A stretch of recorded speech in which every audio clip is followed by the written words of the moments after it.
सुनिश्चित अटे जे आमे ख्रिस्टियन भाई भणी माने जी भी होना कहीं आमे जीशु को निजर प्रभु भाव में स्वीकार करथिबा सकाशे आमे समस्ते स्वर्ग रे जीवा पई आमे आशा रखिचु भरोसा रखिचु आमे प्रतिदिन से उद्देश्य आमे बंचुचु यह बहुत भल विषय अटे आ कौन सी मंडलीर पालक हेतु ना कहीं से सबु बेले प्रार्थना करती जे मो मंडलीर कौन सी भाई भणी माने तुम आगमन रे छड़ा न जानतु स्वर्ग रे आमे समस्ते तुम संगरे आमे रहिबा पाई चाहूचु समस्त को तुमे परित्राण दियो प्रभु स्वर्ग को नियो प्रभु यह समस्त पालक मान मन मध्य इच्छा आउ ए प्रकार गोटे आकांक्षा गुड़िक निश्चित भाव में थाए किंतु बाइबल वास्तव में यह प्रसंग रे आम मान को कौन कहे प्रिय भाई भणी माने समस्त ख्रिस्टियन माने स्वर्ग को जीवे कि यही प्रसंग रे बाइबल आम मान को कौन शिक्षा दिए आसतु आम सीधा सड़क प्रभु वाक्य गोटे पद पाठ करू करू आम आज यही प्रश्न बा यही प्रसंगर सठिक उत्तर को आम बुझा चेष्टा करवा आपण माने मो सहित माथ्यू लिखित सुसमाचार 7 अध्याय को आसिबे माथ्यू लिखित सुसमाचार 7 अध्याय 21 पद रे प्रकार लिखा जाए मते प्रभु प्रभु बोली डाकंती एपरी प्रत्येक स्वर्ग राज्य रे प्रवेश करिवे नाही प्रिय भाई भणी माने मते प्रभु प्रभु बोली डाकंती काहाकू जीसु को जो माने प्रभु प्रभु बोली डाकंती मोर आरोग्यकारी मोर सुस्थकारी मोर शांतिदाता मोर सृष्टिकर्ता एई प्रकार भाव में जो माने ताहाकू डाकंती एई प्रकार कौन सी लोक स्वर्ग राज्य रे प्रवेश करिवे नै जदि जीसु को जो माने प्रभु बोली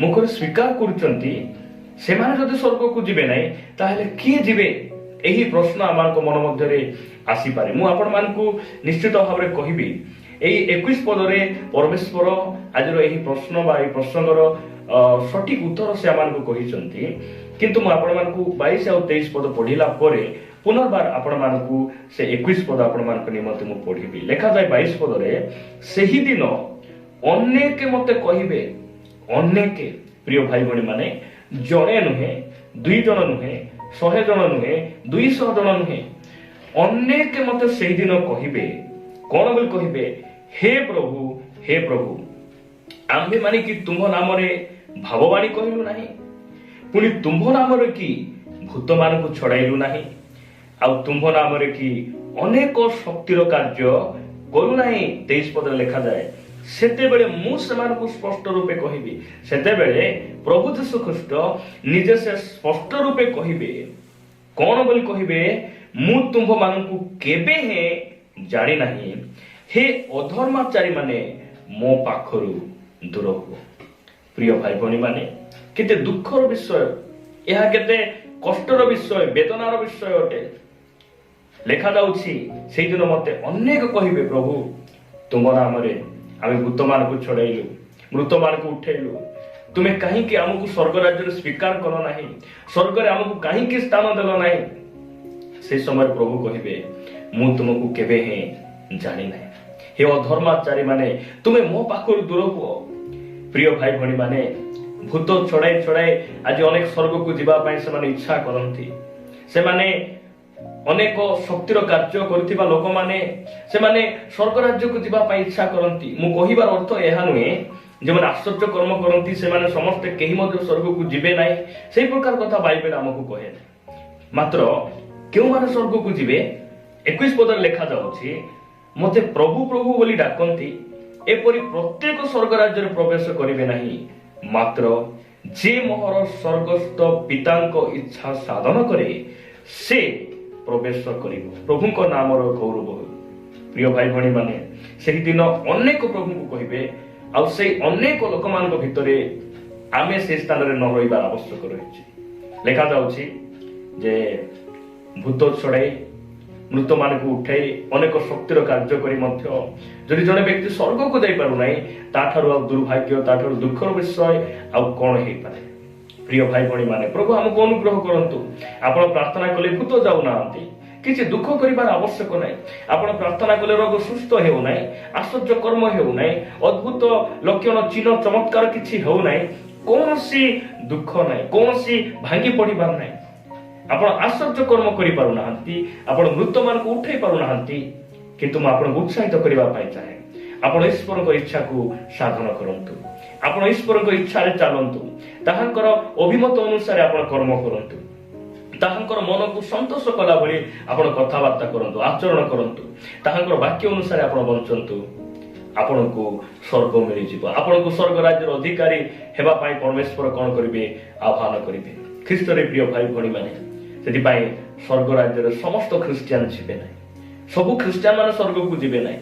ଏହି ଯେଉଁ ଭୂତ ଛଡାଉଛନ୍ତି, ମୃତମାନଙ୍କୁ ଉଠାଉଛନ୍ତି, ଏମାନେ ମଧ୍ୟ ଖ୍ରୀଷ୍ଟିଆନ ଲୋକମାନେ ଅଟନ୍ତି। ଭାବବାଣୀ କହୁଛନ୍ତି, ଏମାନେ ବି ଖ୍ରୀଷ୍ଟିଆନ ଲୋକମାନେ ଅଟନ୍ତି।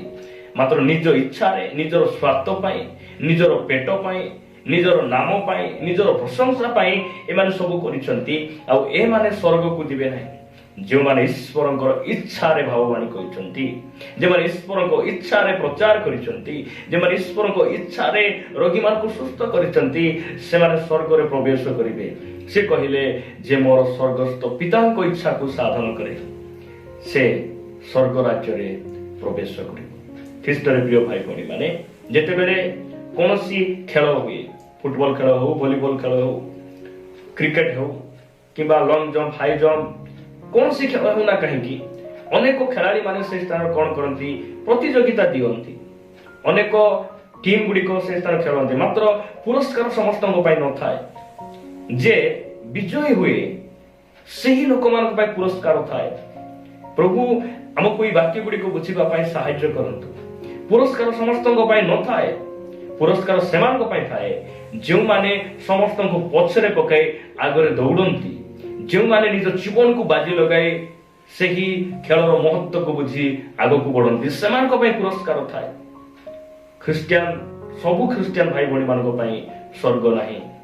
ଯେଉଁମାନେ ସ୍ୱର୍ଗ ସେମାନଙ୍କୁ ଦରକାର, ଆଉ ଏହି ଜଗତର ରଙ୍ଗରସ ମଧ୍ୟ ସେମାନଙ୍କୁ ଦରକାର, ସେମାନଙ୍କୁ ଅନନ୍ତ ଜୀବନ ମଧ୍ୟ ଦରକାର, ସେମାନଙ୍କୁ ମଦ ମଧ୍ୟ ପିଇବାର ଅଛି, ସେମାନଙ୍କୁ ଜୁଆ ମଧ୍ୟ ଖେଳିବାର ଅଛି, ସିନେମା ହଲ ମଧ୍ୟ ସେମାନଙ୍କୁ ଦରକାର। ଏହି ପ୍ରକାର ଲୋକମାନଙ୍କ ପାଇଁ ସ୍ୱର୍ଗ ନୁହେଁ। ପ୍ରିୟ ଭାଇ ଭଉଣୀମାନେ, ପ୍ରଭୁ ଆମ ସମସ୍ତଙ୍କୁ ଅନୁଗ୍ରହ କରନ୍ତୁ, ଏସବୁ ବିଷୟ ଆମେ ବୁଝିବା। ଆମେ ଶେଷ ଦିନ ମାନଙ୍କରେ ଅଛୁ। ଏହି ଶେଷ ଦିନରେ ଆମେ ପାପକୁ ନାହିଁ ବୋଲି କହି ଆମର ପରମେଶ୍ୱରଙ୍କ ସେହି ଅନୁଗ୍ରହ ଆମ ଜୀବନରେ ଆପ୍ଲାଏ କରି ଦିନ ପ୍ରତିଦିନ ଆମେ ପବିତ୍ର ଜୀବନ ଯାପନ କରିବା। ଆଉ ତାହାଙ୍କ ସହିତ ରହି ଆମେ ସେ ସ୍ୱର୍ଗ ରାଜ୍ୟର ଅଂଶୀ ହେବା। ପରମେଶ୍ୱର ଏହା ସେ ଇଚ୍ଛା କରନ୍ତି। ଯେଉଁମାନେ ଈଶ୍ୱରଙ୍କ ଇଚ୍ଛାକୁ ନିଜ ଜୀବନରେ ସାଧନ କରନ୍ତି, ସେମାନେ ସ୍ୱର୍ଗରେ ପ୍ରବେଶ କରିବେ। ସବୁ ଖ୍ରୀଷ୍ଟିଆନ ସ୍ୱର୍ଗରେ ପ୍ରବେଶ କରିପାରିବେ ନାହିଁ। ପ୍ରିୟ ଭାଇ ଭଉଣୀମାନେ, ପ୍ରଭୁ ଆମମାନଙ୍କୁ ଅନୁଗ୍ରହ କରନ୍ତୁ। ଈଶ୍ୱରଙ୍କ ଇଚ୍ଛା କଣ? ସେ ଚାହାନ୍ତି ଆମେ ଯେପରି ପବିତ୍ର ହେବା। କାରଣ ଆମକୁ ଯେଉଁ ପରମେଶ୍ୱର ଆହ୍ୱାନ କରିଛନ୍ତି, ସେ ପବିତ୍ର ଅଟନ୍ତି। ଆଉ ଆମକୁ ଏଥିପାଇଁ ସେ ଆହ୍ୱାନ କରିଛନ୍ତି, ଆମ୍ଭେମାନେ ଯେପରି ପବିତ୍ର ହେବା। ଆଉ ପବିତ୍ରତା ବିନା ଆମେ ସେ ସ୍ୱର୍ଗ ରାଜ୍ୟରେ ପ୍ରବେଶ କରିପାରିବା ନାହିଁ। ପବିତ୍ରତା ବିନା ଆମେ ତାହାଙ୍କୁ ଦେଖିପାରିବା ନାହିଁ। ଏହା ଏଭ୍ରି ପୁସ୍ତକର ଲେଖକ ଏହି ପ୍ରକାର ଭାବରେ ସେ ଲେଖନ୍ତି। ଖ୍ରୀଷ୍ଟରେ ପ୍ରିୟ ଭାଇ ଭଉଣୀମାନେ, ପ୍ରଭୁ ଆମମାନଙ୍କୁ ଅନୁଗ୍ରହ କରନ୍ତୁ। ଆମ ଦ୍ୱାରା ଆଶ୍ଚର୍ଯ୍ୟ କର୍ମ ହେଉ ନ ହେଉ, ଆମ ଦ୍ୱାରା ଭୂତ ଛାଡୁ ନ ଛାଡୁ, ଆମ ଦ୍ୱାରା ଭାବବାଣୀ ହେଉ ନ ହେଉ, ମାତ୍ର ଆମେ ଈଶ୍ୱରଙ୍କ ଇଚ୍ଛାକୁ ଆମେ ସାଧନ କରିବା। ସେଥିପାଇଁ ସେଇଦିନ ଯେଉଁମାନେ ଅନେକ ଡାକିବେ, ପ୍ରଭୁଙ୍କୁ ପ୍ରଭୁ ପ୍ରଭୁ ବୋଲି ଡାକିବେ, ଆଉ ପରମେଶ୍ୱର ସେମାନଙ୍କୁ ନିଜ ସମ୍ମୁଖରୁ ଘୋଡ଼େଇ ଦେବେ, ଆମେ ସେମାନଙ୍କ ଦଳରେ ରହିବା ନାହିଁ। ଆମେ ସେମାନଙ୍କର ଦଳରେ ହେବା ଯେଉଁମାନେ ଈଶ୍ୱରଙ୍କ ଇଚ୍ଛାକୁ ପାଳନ କରନ୍ତି, ଈଶ୍ୱରଙ୍କ ଇଚ୍ଛାକୁ ନିଜ ଜୀବନରେ ପୂର୍ଣ୍ଣ କରନ୍ତି। ଆମେ ସେ ପ୍ରକାର ଦଳର ଜଣେ ଭାଇ ଏବଂ ଭଉଣୀ ହେବା, ଯଦ୍ୱାରା ଆମେ ସ୍ୱର୍ଗରେ ପ୍ରବେଶ କରିପାରିବା। ପ୍ରଭୁ ଏହି ବାକ୍ୟଟି ଆମ ପ୍ରତ୍ୟେକଙ୍କୁ ପ୍ରଚୁର ଭାବରେ ଆଶୀର୍ବାଦ କରନ୍ତୁ। ଆମେନ୍।